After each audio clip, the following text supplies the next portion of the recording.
Today, I'll be doing some iRacing NASCAR coaching with a super special guest, Swellio. He probably doesn't need an introduction, but if you don't know who he is, he basically does what I do, but a lot higher quality, and he does road. So today, I'm going to be teaching him the basics of oval racing since he has almost no seat time in oval cars, and we'll be putting it to the test in a pickup cup race at Charlotte.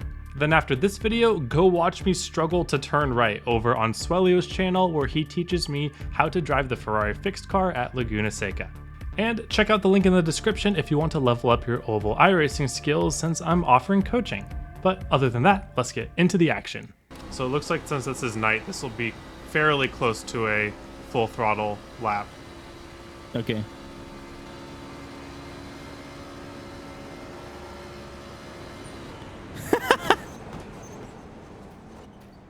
Full throttle, and then I get on the banking, and then the car just freaking goes all the way to the outside. Oh my god! Okay, let's go. That is exactly what I'm going to do in turn 1 of Laguna Seca. So one of the key things about oval racing is that intuitively you would think that the banking would help you to turn, but it's actually completely the opposite. So you want to get the angle of your nose going into the corner before you even get into the banking.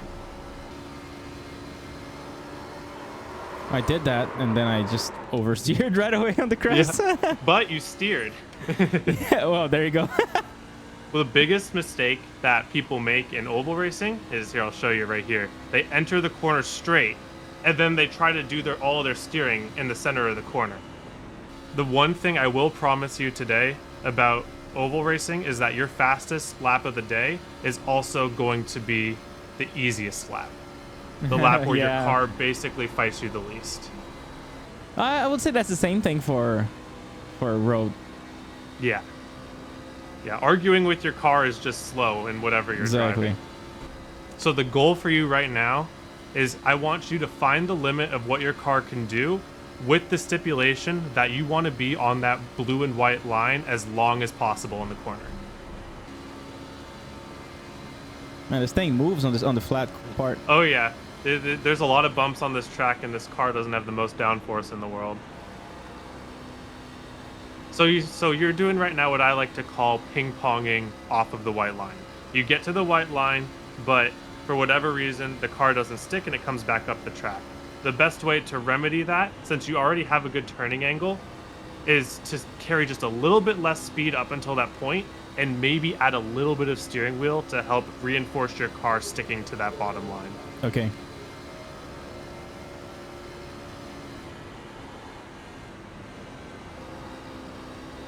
Yeah, and you can just pick it up early. As long as that car sticks to the bottom, you can pick up the gas as early as you want. And that's literally the key to oval racing, is inducing that weight shift as early as possible. The banking in this track is essentially a cheese grater.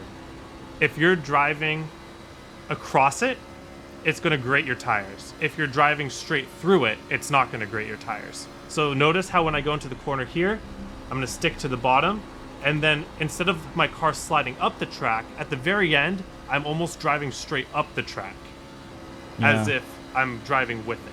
And that really minimizes the tire wear and the heat that enters that right front tire.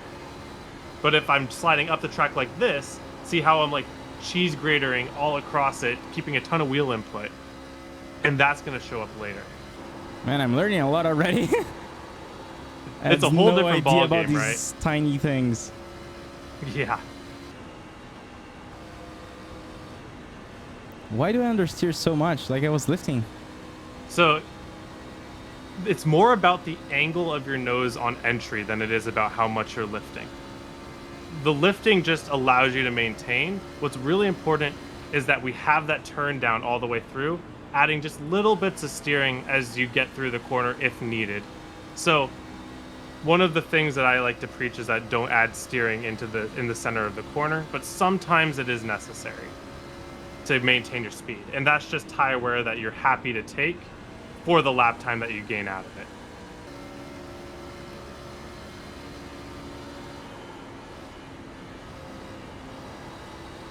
Yeah. And so if you do that, then you pick up the throttle and the car just feels like it's on a rail. Yeah. Yeah, man, like the corners are so similar that for me as a road racer, I don't see any difference. It's crazy.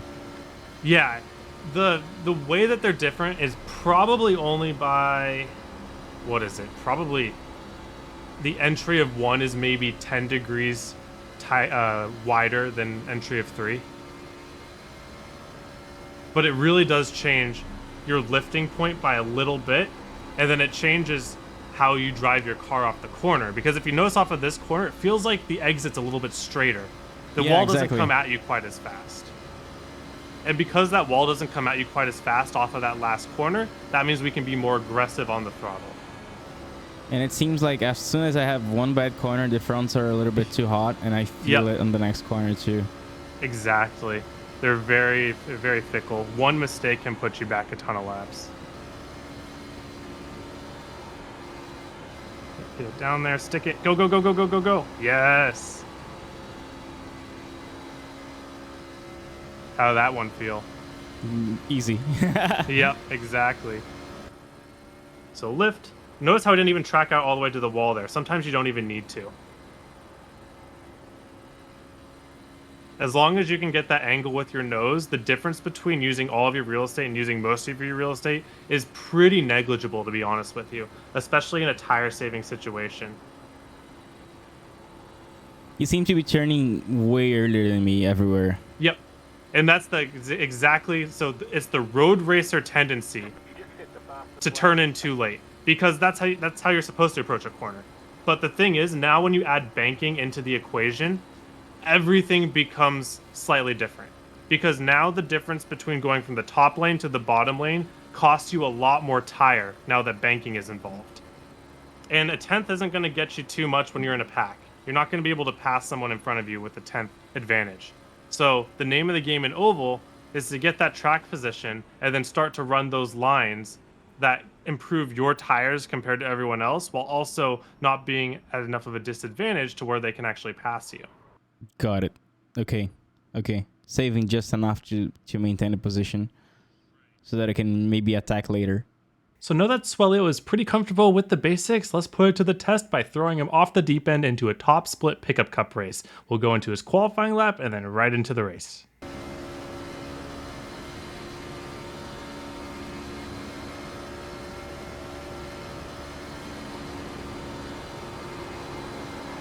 No. You can get it back.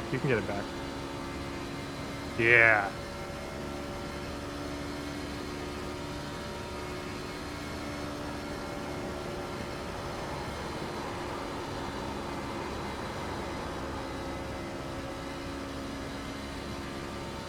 Nice, man. Nervous. Here we go. This is your big time. Top split.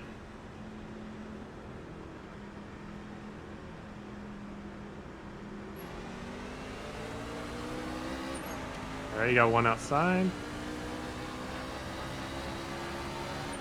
So just take this shallow entry. You should be able to full throttle it here pretty easy.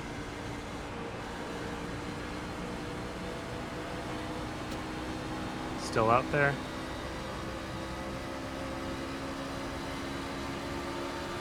Maybe do a little tiny lift into this corner just because you have the worst angle. Make sure it's sticking to the bottom there. You got a good run on him. Still side by side. Just got to run on you. You're okay.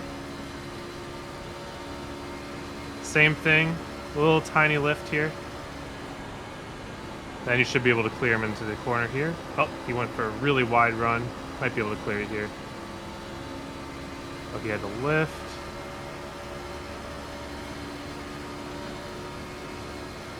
Well, they're going for it.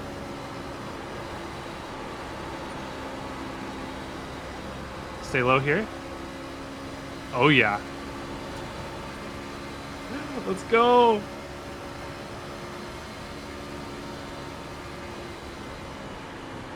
Clear to P3, stay low here. The outside's a good place to make passes. You might follow that 12 car here.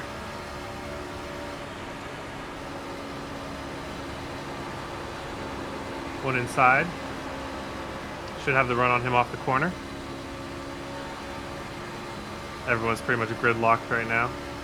This outside here should be better in 1 and 2. Take it a little wide. Really aggressive on the throttle here.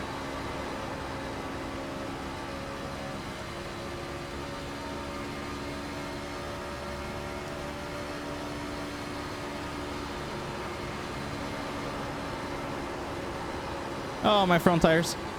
It's okay, only 20 laps, it shouldn't matter too much. Just gotta go for it. Now that we're back single file, don't mirror drive too much, but just make sure you're not getting run into and then stick that bottom. Nice, dude. Look at this.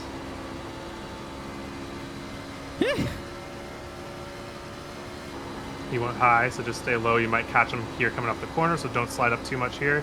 You're clear of him. Very nice. That's professional level spotting there. All right. Now the tires are going to start getting a little bit old here. We're at lap 7. So this is when you start arcing it a little bit more into the corner. Oh, this guy's going. Stay low, stay low, stay low. Stay low, stay low, stay low, stay low. Yes! Yeah! Oh my God. All right. This guy's going to stay at the bottom, so pass him on the high line here unless he cuts in front of you. Nah. Ah, you're okay. I got distracted by him. That was tough. Yeah, right behind you, but he doesn't have the momentum right now.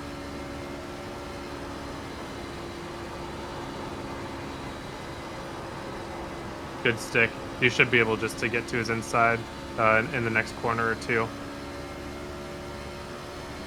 Yeah, just run another normal corner here. If you're able to stick his nose under him, go ahead and do it. Oh no! Oh, good job keeping it off the wall. You have to play a little bit of defense here. He might clear you into 1 here, but if not, you should have a decent run on him. Tight inside.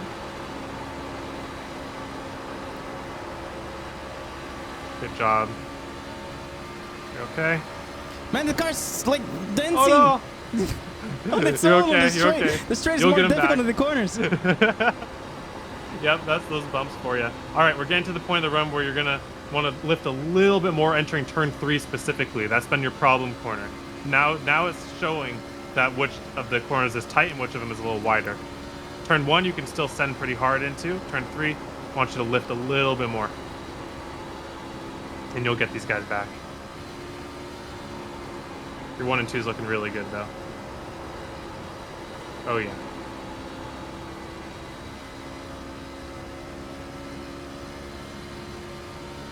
You're racing with like 2K, 3K level drivers right now.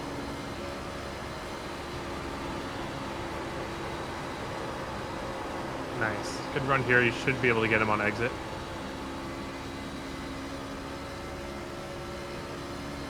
All right, try to lift a little bit earlier and for a little bit longer, then get aggressive back in the throttle. Nice. There you go. Perfect.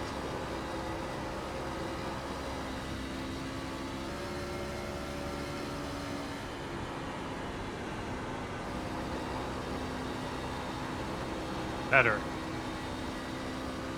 A lot less fighting the car there, and then you have people murdering the wall in front of you. Just perfect. How did this guy get this run? He's on slightly newer tires because he had to pit. He's on like 3 or 4 left pressure tires. You can just let him through. Or maybe Pickup Cup gives you a brand new set when you fast repair. I think it's that. Be a little patient on the throttle here. Don't overdrive because someone's on your butt. Man, I'm turning, I swear. Oh no! Keep it straight. Why You're would okay. you even try Oh that? no! Keep it going. I got damage. When we're driving in ovals, I'm not looking for points to drive the car. I'm looking for my goals. What are my goals when I'm driving? Because that never changes throughout the run. My goal is always to get the car to my line as early as possible, get it to stick, and be able to get aggressive on the throttle without the car understeering. That makes sense, And yeah. the inputs change when we are having to have those goals as the run goes on, but the goals remain the same the whole time. And yeah, I mean, as a beginner, I was still kind of like thinking about the same exercises of like putting the car on the inside without trying to correct to the right, and like how much I was gonna lift. But I think the amount of the difference in grip was something that we didn't practice. We didn't do like 19 lap runs, right? Yep, and that's when everything started getting crazy, right? Oh man, that was too bad. I could actually was cool, though. go for, I think, 2 more attempts here. I would have probably found the pace. No, you were so close there. You would have gotten top 5, I think, just with that little bit of extra knowledge about what to expect on the old tires in 3 and 4 specifically. You were racing up there. You were side by side with these guys. These guys are oval specialists, 3K drivers. Okay. That's pretty. I mean, my theory is that any road guy can learn oval very quickly because they have the car control and they just need to rewire their brain a little bit. Yeah. But that's kind of proving it, which is nice. Good. Huge thanks to Swelio for coming out and doing this with me. It was super awesome to see somebody who has almost no experience in oval racing take to it so quickly because of their driving ability on road. Now, if you want to see more, head over to Swelio's channel and watch me just completely struggle to turn right. But other than that, thank you all for watching. Hope you have a wonderful day and hope to see you all on the track.